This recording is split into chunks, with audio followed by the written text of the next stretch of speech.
alone. I'm done waiting. I know you want to see me go home alone.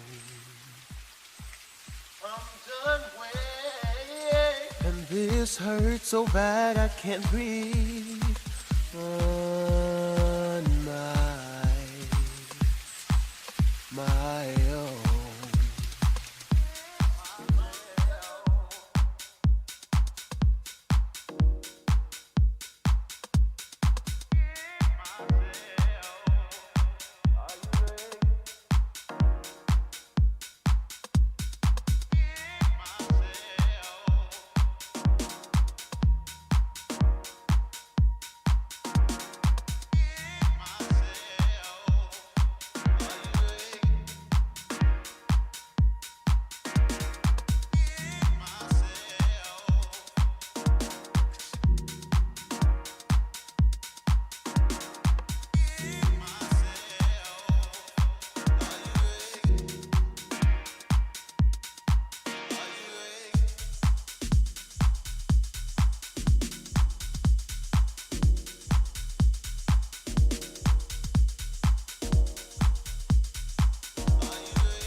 You will not be able to stay home, brother.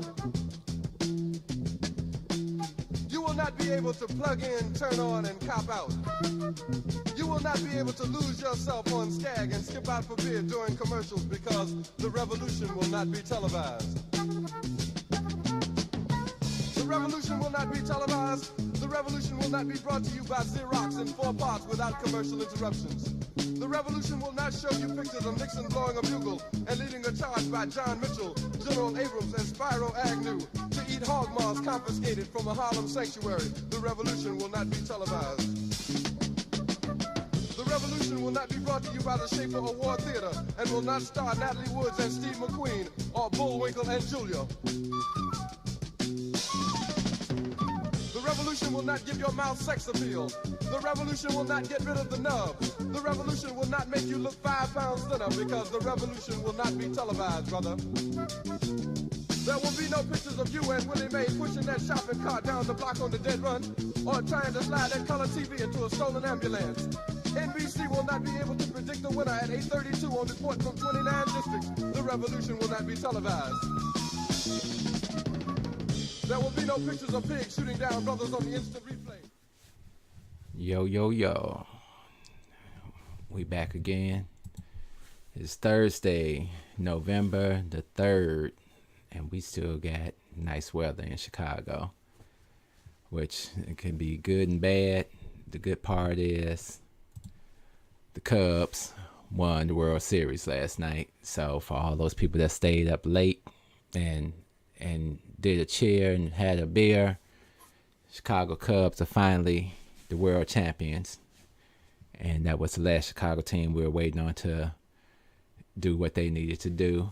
Almost blew it, but they pulled it off. So we ain't gonna hate. We just gonna congratulate. We gonna get right into it tonight. Saw something the other day, and it was very disturbing to me. And it was around Halloween, and it really got me to thinking. When I saw this picture, 3 black little boys and their little white friend decided, let's go to school dressed as slaves and as a massa. And I just thought, what if one of these were my kids? I would be pissed off, and I'd be forced to kick them in their ass. But is this what we're doing to our children? We're letting them get so caught up in their society that they don't know where the lines are. They don't know when to call crap. that's definitely all on us. Because there's no way that a child of mine would know that this bull doesn't fly. So the name of the show tonight is Our Children and how we're bringing them up, and are we doing a disservice? I'm gonna start off with a little humorous clip on the way a lot of us may raise our kids now, according to the new culture, and the way a lot of us may see ourselves in these scenarios, the old culture. Looking at me now, like who's that chick that's rocking kicks? Gotta be from out of town.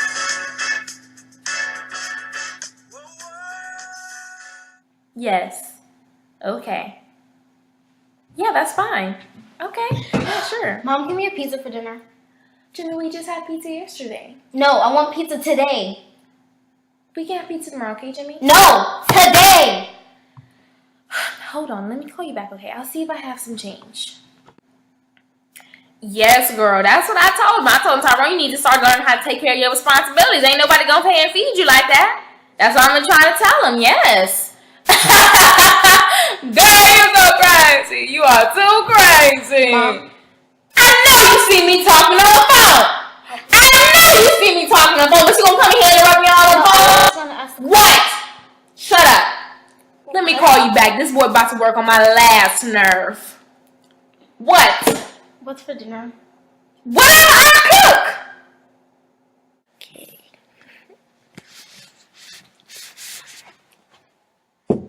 Jimmy, What? can I come in? No! Why not? Because it's my policy and you can't invent my face! Jimmy, you want to talk about it?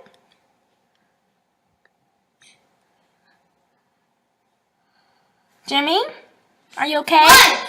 I just came to check on you, son. No! No! Get away! Jimmy? What? Jimmy, let me in. We can talk about it. No!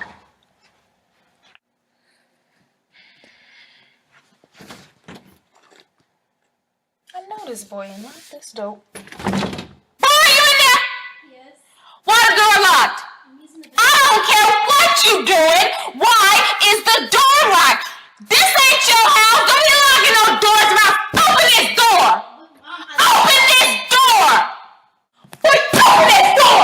Get your butt outside. Get your butt outside. I told you about. Jimmy, can you come see me for a second, please? Gosh. Have you cleaned the dishes yet? No, Why? because it's not my job.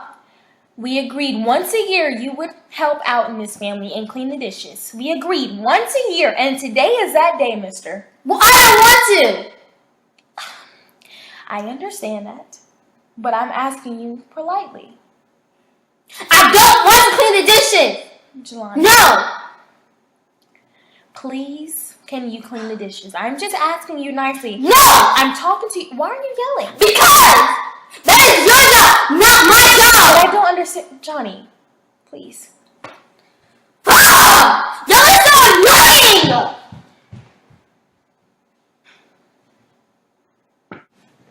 Tyrone, get in here for a second. Excuse me? I mean, yes, ma'am. Why isn't the dishes done? I did them earlier. So why are there so many dishes in the sink? But You gonna go and do them dishes right now. Do you understand me?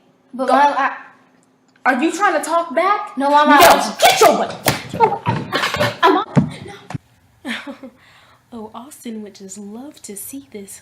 Austin! What? I want to show you something. It's very interesting. I think you would love it. No, I'm busy. Are you sure you don't want to come? No. Okay, line. Just let me know and I'll show you, okay? Darrell! Yes?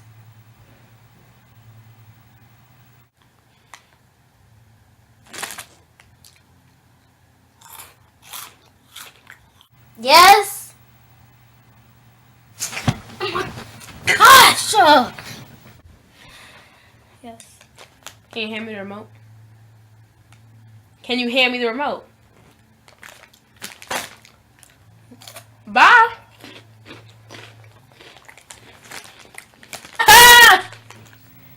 Hello, Austin. Has your grades come in yet? No. Do you know when they come in? Mom, I'll let you know when they come in. Do you have to know about that right now?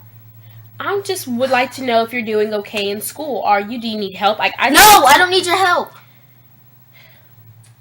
Darrell, get in here for a second. Yes, ma'am. Do you know when your grades come in? My teacher said about 2 weeks. About 2 weeks. Mm-hmm. I'm asking you again. When do your grades come in? I told you, my teacher said about 2 weeks. Why are you lying? I'm not. I told you. Why are you lying to me? I'm not lying, Mom. Darrell, I know you're lying. Why are you lying? I'm not lying. I know you're lying because I went to school and got your report card. I asked you because I already knew the answer. Now why are you lying to me? Mom, I'm What's sorry. up with all these B's? What's up with it? What's wrong with you? What?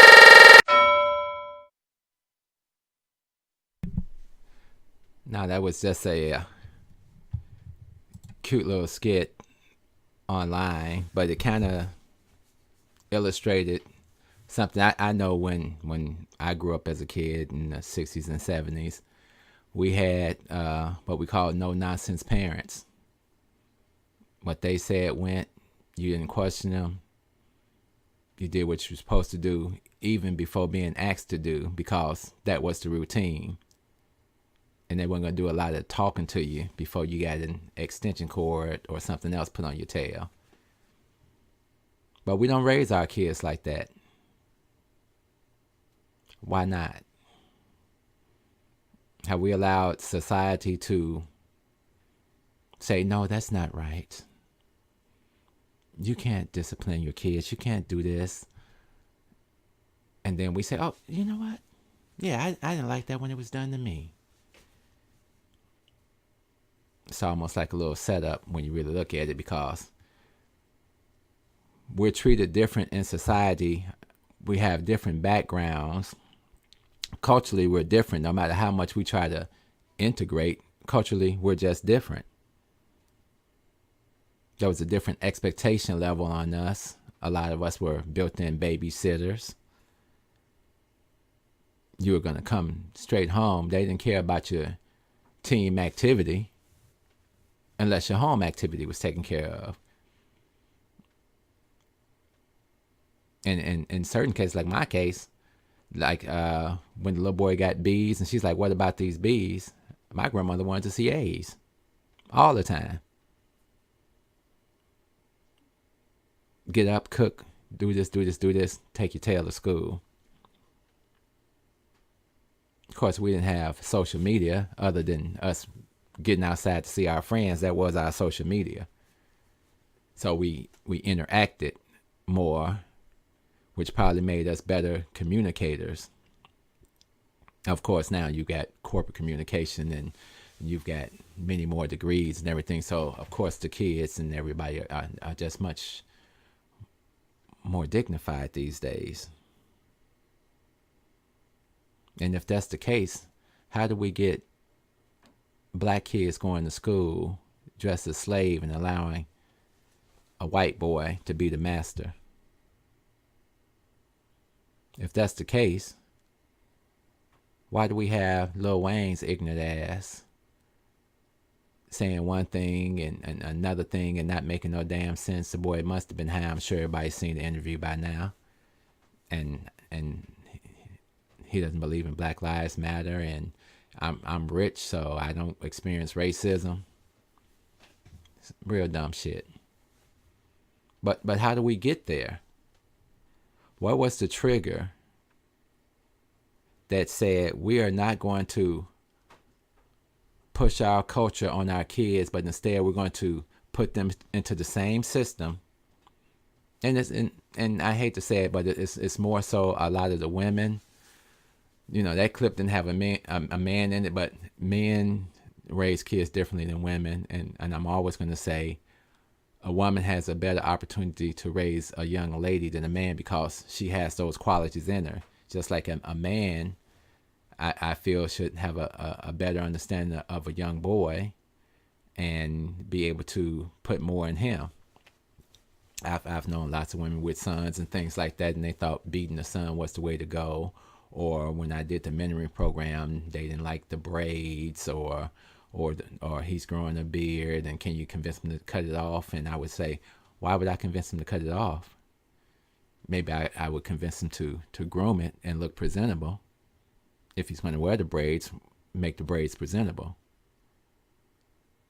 See how our two mindsets are just totally different there. Women have an image of what they think a man should be like.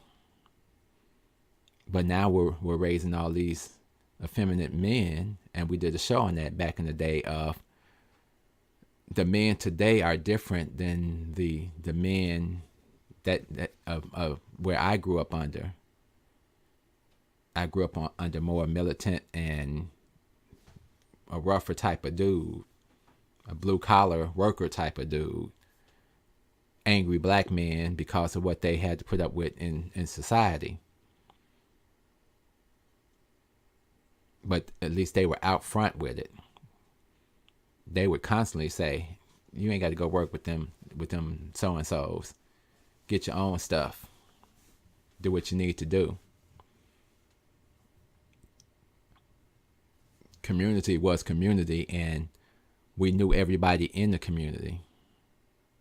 And we had social centers and activities, and it was a lot of power to the people. Yeah, there were gangs and other stuff, but even the gangs were different.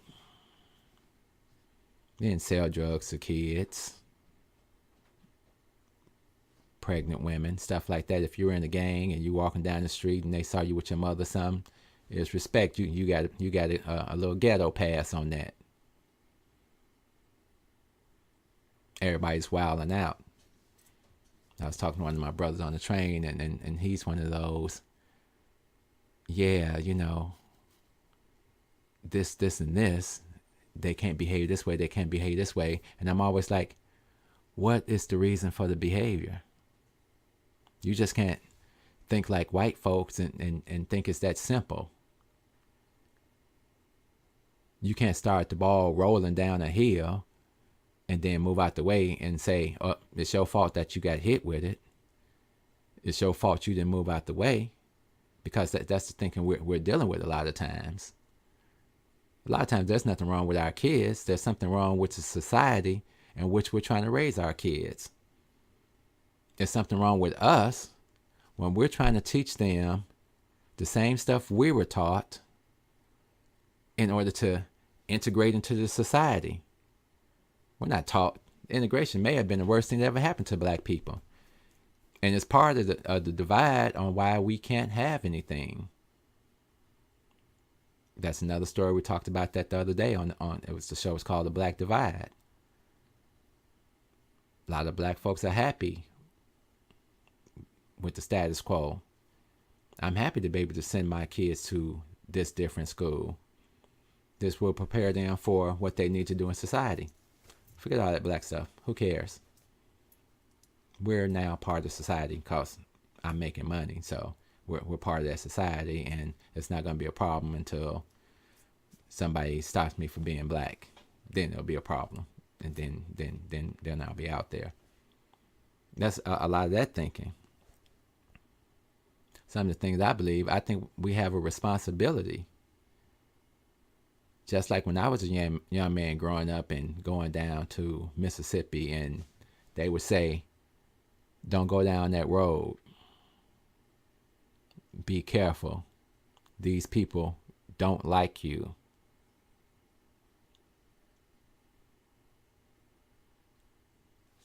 It's real serious stuff. that we had to be told as kids, as young men. You got to have an ID on you, preferably 2 IDs.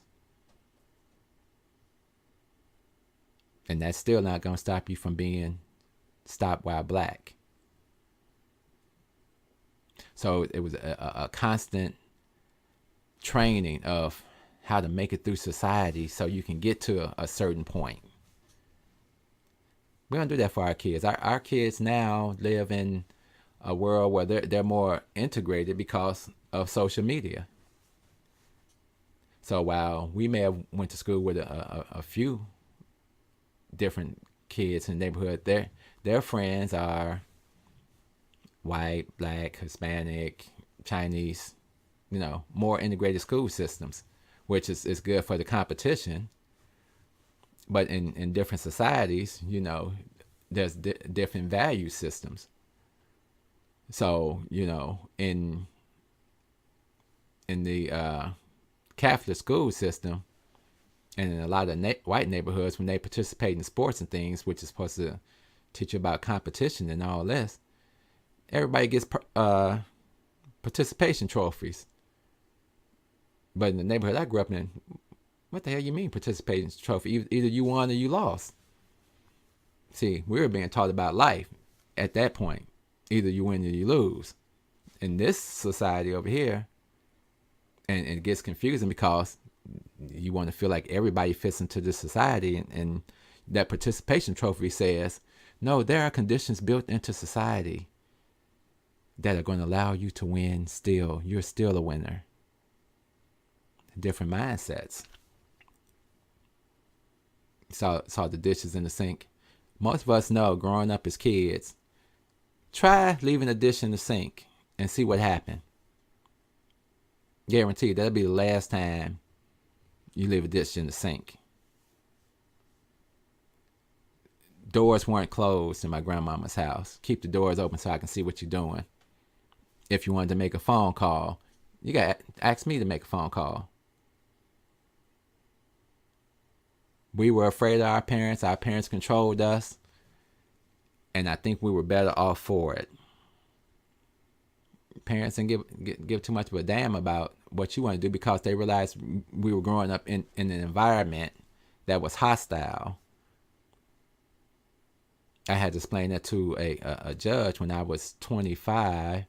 The woman who raised me, my grandmother, passed away, and I inherited a house full of kids.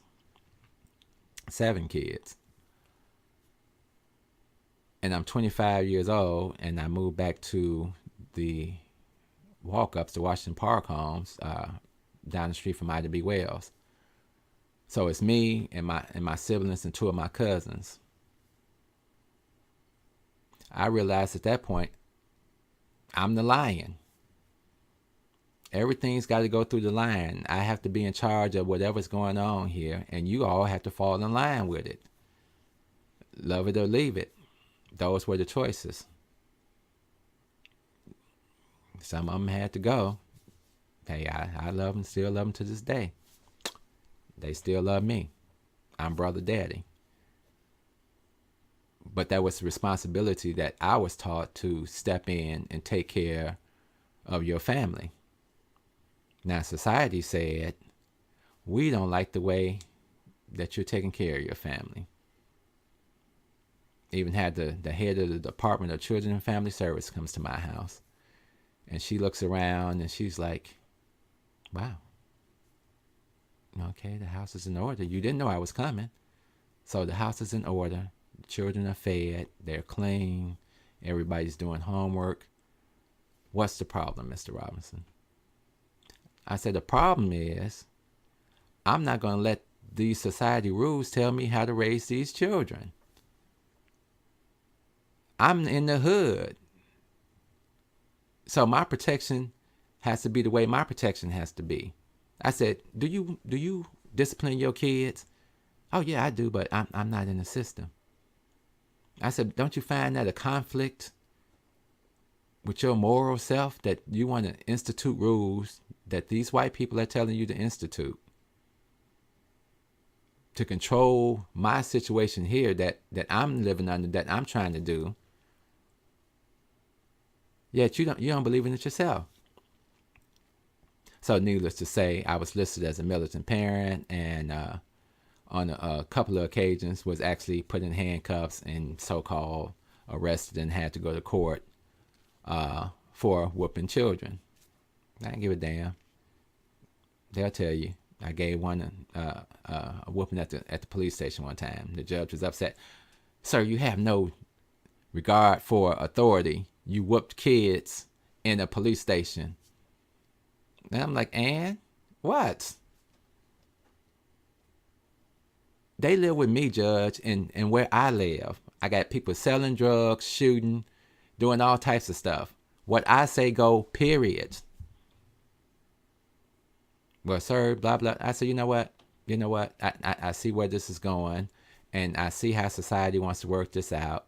So, unfortunately, I'm going to have to work it out myself, because you're not finna put me in a situation of being another brother out here that can't have a life because you want to try to put charges on me that aren't warranted. So, from this point on, then you're going to have to come and get the kids, because that's what you want anyway. You don't want us to have control over our kids. You want to put society rules on our kids that were developed in your society and try to cookie cut fit them over what we were living with and what a lot of people are living with, and say, these are the rules you have to follow. I had to free myself. I love my brothers and sisters to death, and we did that for 7 years, trying to have something together. But unfortunately, sometimes the social agencies, and I'm not trying to knock all caseworkers, I'm just saying have a more conscience towards your people when you take these positions. Be serious about it. Don't let society rules that we always trying to fit into, and it bothers me forever. And I tell people, I didn't just start talking like this yesterday. I've been awoke for a long time. But you learn to work within the system. So you work within the system until you can get your own. And that's what we don't teach our kids. We teach our kids, oh, do this, shut your mouth. These are the rewards if you's a good Negro in society. You can be blessed. So that's our failure. And I call it a failure because we're setting them up for future defeats that they aren't ready for. It's kind of like just throwing them out there in society, making them feel like if you go and get this degree, everything's going to be okay. And it's really not. Because the racism is still going to exist. You're still going to have to do twice as much to get half. We did a show about that. The insanity of that whole statement. I got to work twice as hard to get half as much as you. Then why am I dealing with you? Why don't I work twice as hard and get myself twice as much? That's all we always saying over here on the No PC show. Let's cut the BS. We don't need to go through all this.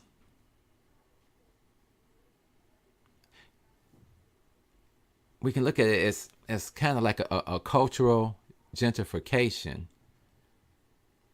that we have given so much away of ourselves and who we are culturally that we don't even exist anymore.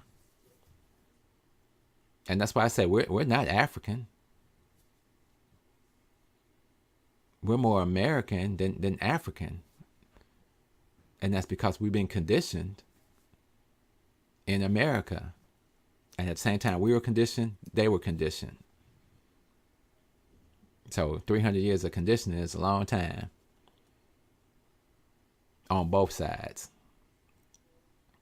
And we have a responsibility to teach our kids. Like my man cave down here has Black Power people on the wall and all that type of stuff. And my daughter had some of her friends over one day, some of her white friends.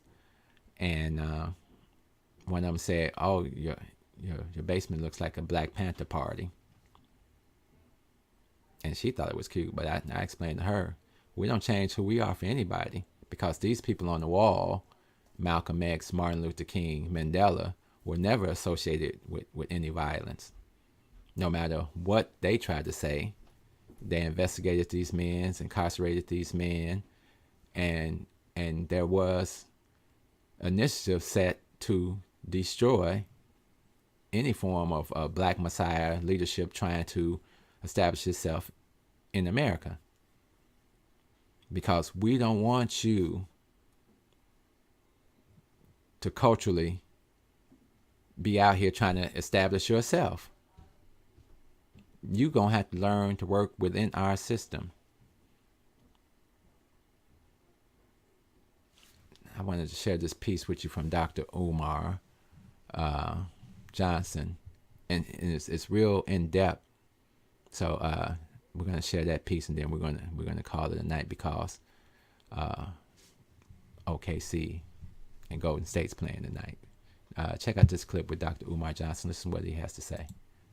Our young men into being black men. How can we raise them into being black men? 3 main messages that I would have for single Black mothers. All parents, but especially the mothers, because y'all tend to be the predominant caretaker because of the war against Blackness. Number 1, stop letting him off the hook for his lack of discipline. A lot of our boys are not being prepared for white racist American society by their mothers, who love them so much that they forget to teach them accountability, responsibility, and the laws of consequence. America is waiting to swallow our sons up. And the hitch that they're going to use to destroy them is their lack of discipline. So it is the job of the mother to understand that although you must love and nurture him, true love is to teach him that there are no second chances in this world. Right. So from the time he's 2 and 3 years old, when he messes up, there should be a consequence. Teach him that for everything you do, there's a karmic response that follows. Spiritually, politically, economically, so forth and so on.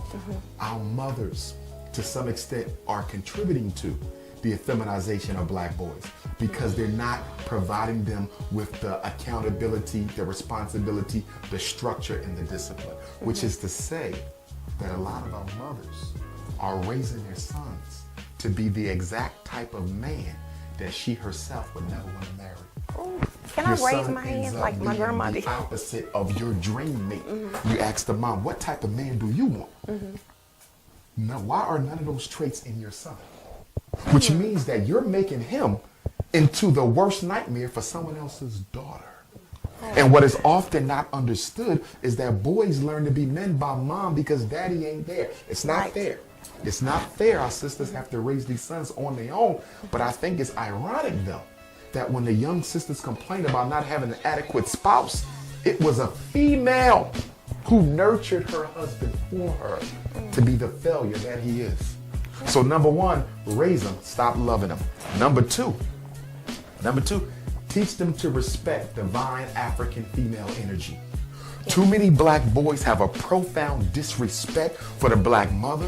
It has been codified in hip hop. It's been codified in every aspect of African culture, from the way Black women's bodies are sexually objectified by Black women themselves sometimes, you understand? But our boys need to understand that regardless of what that woman is, regardless of what she did or did not do with her life, you must respect the divine female essence within her. There is no disrespect for Black women whatsoever.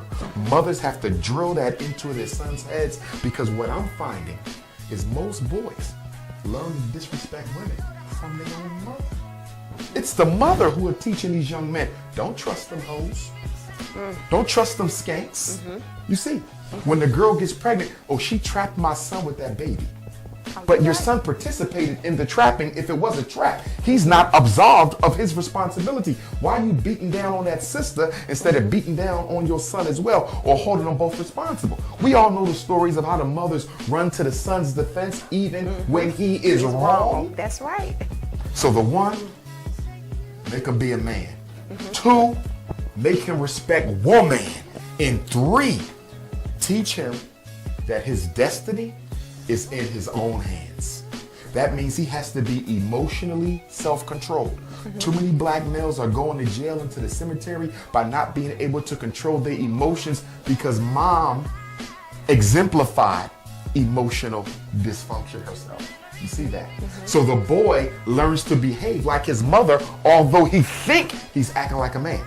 So behind this hyper masculine persona that is projected by our young men is a feminine energy that resonates behind that. You see, that's why the thug can kill so quickly. Where's your discipline at? You murdered him on emotion. You see that? You did the dope on emotion. Half of what our young men are doing, they're doing it on emotion, which is often aligned with the feminine principle. We need. Boy, that's knowledge hitting you all up in the face. If y'all know about Dr. Umar, sometimes he go a little crazy for me, but that's knowledge. And some of the key factors you need to take from that: raise them.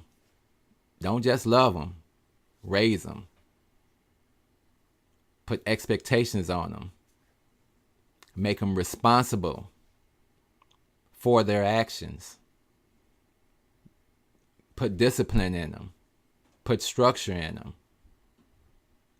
And then you won't have that problem with them out in the street.